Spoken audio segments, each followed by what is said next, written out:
हाय लोग, नमस्कार। कैसे हैं आप लोग दोस्तों? बहुत बड़ी अपडेट है, बहुत बड़ी खबर है। जितने भी अंकुश जी के फैंस हैं, कल बहुत ही जबरदस्त सैड सॉन्ग दोस्तों अंकुश जी का रिलीज हो रहा है दोस्तों, पियर हरदी।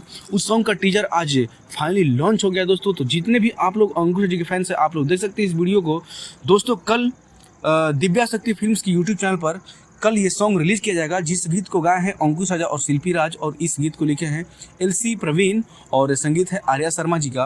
और दोस्तों इसमें एक्ट्रेस हैं डिम्पल सिंह। सो दोस्तों दिव्या शक्ति फिल्म्स की यूट्यूब चैनल पर कल बवाल होने वाला है, धमाल होने वाला है। तो जितने भी आप लोग अंकुश जी के फैंस हैं, आप लोग इस चैनल को सब्सक्राइब कर लीजिए, क्योंकि दोस्तों इस चैनल के माध्यम से अंकुश से जुड़ी तमाम खबर, तमाम अपडेट सबसे पहले आप तक पहुंचाई जाती है।